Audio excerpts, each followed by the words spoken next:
Hi friends मु अवनी प्रधान मुझे स्वागत कर माँ जोगमाया अवनी प्रधान यूट्यूब चैनल को। आज आम जाना जल कुंभीर 10टी उपाय आपन को करदेव कोटिपति एवं आपणकर प्रत्येक समस्या को करदेव दूर।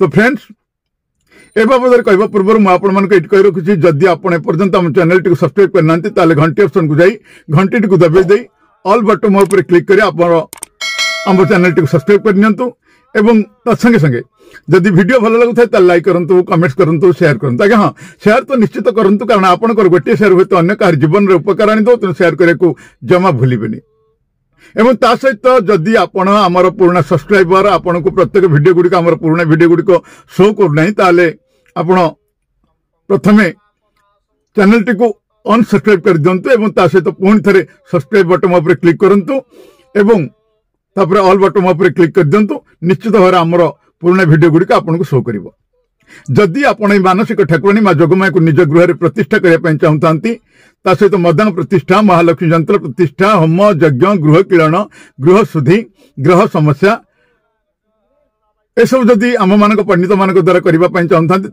दि जा नंबर आम सहित जोगाजोग करूँ। ओडिशार अनेक प्रांत ओडिशा समेत भारतर मध्य अनेक प्रांत माँ जोगमाया को प्रतिष्ठा करी अनेक भक्त अनेक चमत्कार फल पाई सारी आपण माँ को करंतु प्रतिष्ठा आ देखंतु चमत्कार। तो फ्रेंड्स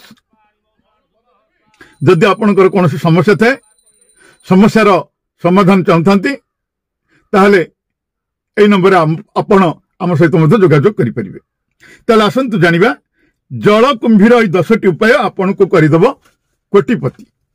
आज्ञा हाँ हिंदू धर्म रे एमिति अनेक जिनिस अच्छी जहाँ को घरे रखिले बहुत शुभ होता है। यह द्वारा घरे लक्ष्मी बास होता है घरे सुख शांति लगी रही है। यही भितर एक हूँ जल कुंभी यह एक प्रकार शैवाल अटे यह धन प्राप्तिर बहुत भल उपाय बोली कह जाए। ताल आसतु जानिबा सेही उपाय गुड़िक कौन। एक नकारात्मक शक्ति को दूर करने एवं सकारात्मक शक्तिर संचार पाई घरे जल कुंभी रखा बहुत भल होता है। यह द्वारा आर्थिक संकट दूर होता है। नंबर 2 जो लोक चाकरी एवं बेपार को बढ़ावा चाहते लाभ पाइबा चाहते तेबे गुरुवार को जल कुंभी आनी यह हलदिया कपड़े बांधी रोसई घर द्वार उपर लटकई दिंतु। प्रत्येक गुरुवार को यह बदल दिंतु।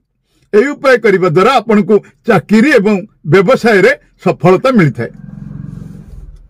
3 माँ लक्ष्मी को प्रसन्न करने पूजा स्थान उपर जल कुंभी रखंतु एवं घर को यह द्वारा घर को धनर आगमन होता है।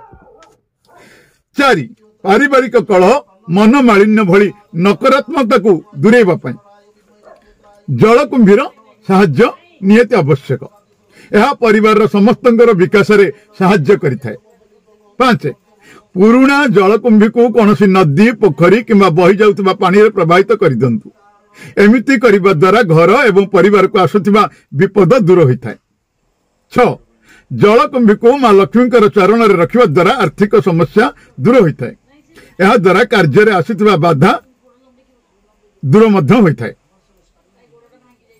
यह द्वारा कार्य जदि बाधा आसुवा दूर होता है। 7 जो लोकंकर मन स्थिर रुहे ना से माने जल कुंभी को नील कपड़े बांधी निज डाहाण हाथ में बांधिबा दरकार।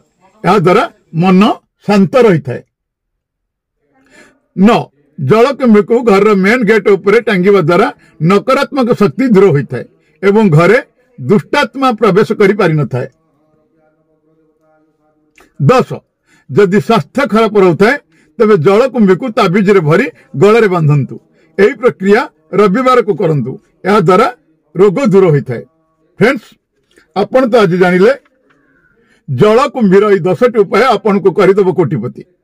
तेबे जदि वीडियो भल लगी था लाइक करेंगे कमेंट करेंगे शेयर करेंगे एवं चैनल टी सब्सक्राइब करेंगे।